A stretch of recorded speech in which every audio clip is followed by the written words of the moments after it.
तो हम करने जा रहे हैं question number 4 from the pair of linear equation in 2 variable exercise number 3.1। क्या है question? Which of the following pairs of linear equations are consistent, inconsistent, if consistent obtain the solution graphically.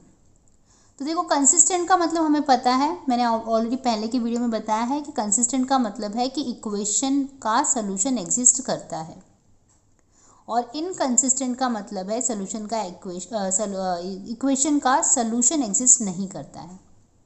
ठीक है, तो हम कैसे फाइंड करेंगे? हम ratio find करेंगे A1 upon A2, B1 upon B2 और C1 अपॉन C2 का रेशियो फाइंड करेंगे। जिस केस में देखो, हम एक अलग अलग कंडीशन मैंने यहाँ पे लिख के रखा हुआ है। अगर तीनों एक दूसरे के बराबर नहीं है तीनों रेशियो, तो एग्जैक्टली वन सोल्यूशन एग्जिस्ट करता है। तीनों बराबर है तो मैनी सोल्यूशन है। और अगर A1 A2 और B1 B2 बराबर लेकिन C1 C2 बराबर नहीं है तो नो सोल्यूशन। तो चलिए देखते हैं हम लोग ये वाले इक्वेशन में हमको क्या मिलता है। तो हम इसको लेबलिंग कर देते हैं। ये हो जाएगा A1 B1 और C1, ये हो जाएगा A2 B2 एंड C2। ठीक है, तो पहले हम A1 अपॉन A2 निकालते हैं। A1 अपॉन A2 क्या होगा? 2 अपॉन 4 मतलब 1 अपॉन 2 हो जाएगा। 2 1 ज़ा 2, 2 2 ज़ा right, 1 upon 2। B1 upon B2 क्या होगा? 1 अपॉन -2, राइट, यहाँ पे y का कोएफिशिएंट -2 है। और C1 अपॉन C2 क्या होगा? -6 और -4, 2 से काटेंगे तो 3 अपॉन 2 आ जाएगा और माइनस माइनस कैंसिल हो जाएंगे। तो इससे हमको क्या मिला कि तीनों के तीनों एकदम ही मैचिंग नहीं है। ये 1 अपॉन 2 आ रहा है, ये -1 अपॉन 2 आ रहा है, और ये 3 अपॉन 2 आ रहा है। तो यहाँ से हम क्या कंक्लूड करेंगे कि A1 अपॉन A2 बराबर नहीं है B1 अपॉन B2 के, और वो भी बराबर नहीं है C1 अपॉन C2 के। मतलब तीनों भी एक दूसरे से मैच नहीं कर रहे हैं। तो इसका मतलब है exactly one solution exist। Okay, अब देखो, मैंने बोला था सोल्यूशन एग्जिस्ट करेगा चाहे एग्जैक्टली वन हो या फिर मैनी हो, हम उसको कंसिस्टेंट लिखेंगे। तो मतलब ये क्या होगा? कंसिस्टेंट। ठीक है, अब हमको क्या, हमें सोल्यूशन इसका ग्राफिकली फाइंड करना है, तो हम इसके एक्स और वाई के पॉइंट्स हम ऑब्टेन करेंगे। तो पहले वाला ये वाला इक्वेशन मैं लिख रही हूँ, क्या आ जाएगा? 2x प्लस वाई, ये -6 है, इसको इधर भेजूंगी तो ये इक्वल टू 6 हो जाएगा। ठीक है, और दूसरा हमारा क्या है? 4x माइनस 2y, और ये -4 को मैं उधर भेजूंगी तो +4 हो जाएगा। ठीक है, तो x y लाइन बना देती हूँ, और यहाँ पर भी x y y।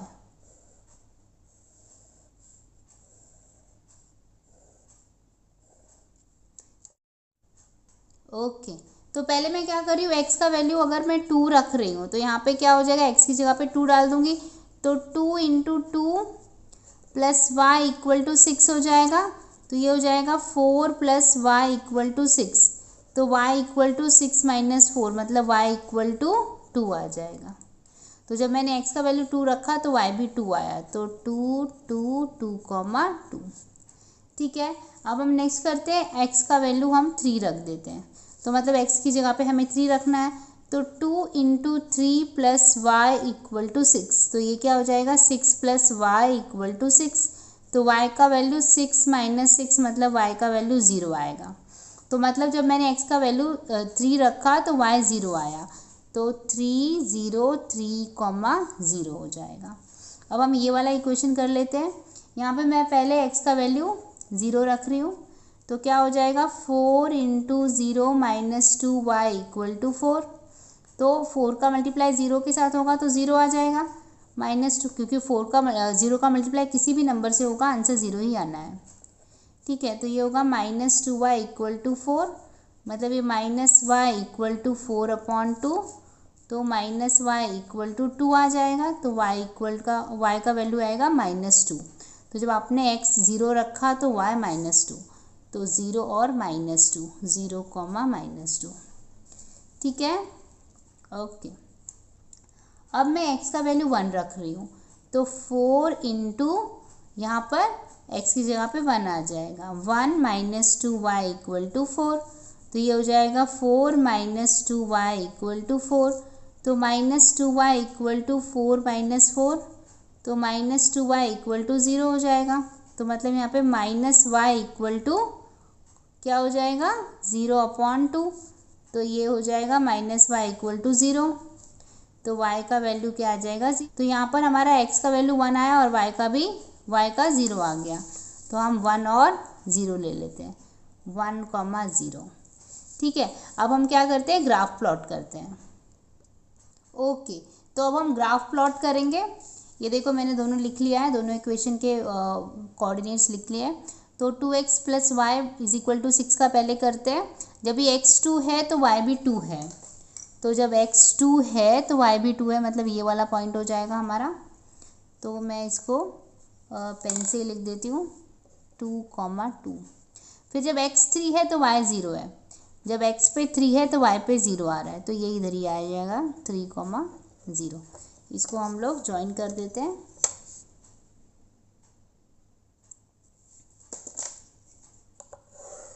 ठीक है, अब ये 4x minus 2y equal to 4 का ले लेते हैं हम लोग। तो यहाँ पे जब x 0 है तो y माइनस 2 है। देखो जब x 0 है तो y माइनस 2, मतलब y पे हमें -2 लेना है।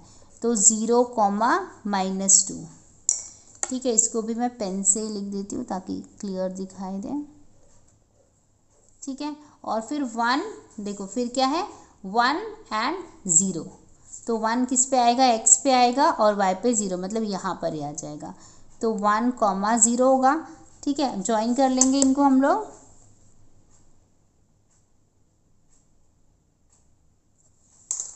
तो ये ऐसे ज्वाइन हो गया। अब देखो हमने देखा था ये कौन से टाइप का क्वेश्चन है, यहाँ पर एग्जैक्टली 1 सोल्यूशन है। तो देखो दोनों पॉइंट एक ही पॉइंट पे इंटरसेक्ट कर रहे हैं, दोनों लाइंस, और ये इसका सोल्यूशन क्या आएगा, ये पॉइंट, मतलब x पे 2 आ रहा है देखो, और y पे भी 2 आ रहा है। तो इसका सोल्यूशन क्या होगा 2,2। तो हम लोग लिखेंगे सॉल्यूशन 2,2। बस यहाँ पर ये क्वेश्चन हमने कर लिया है। ठीक है, आई होप आपको समझ में आया है। कीप वॉचिंग, कुछ डाउट हो तो मुझे ज़रूर बताइए।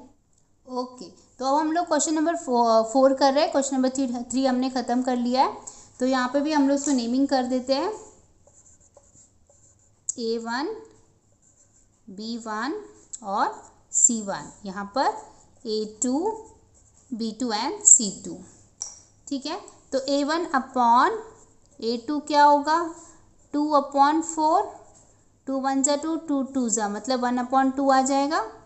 B1 अपॉन B2 क्या होगा -2/-4, 2 1 जा 2 2 जा, मतलब 1/2, क्योंकि माइनस माइनस भी तो कैंसिल हो जाएगा ना, तो यहाँ पे 1/2 आ जाएगा। अब हम लोग C1/C2 निकाल लेते हैं।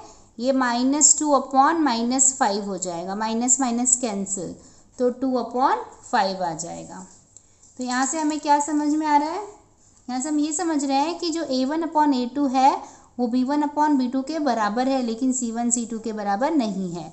तो हम लिखेंगे A1/A2 equal to B1/B2 which is not equal to C1/C2।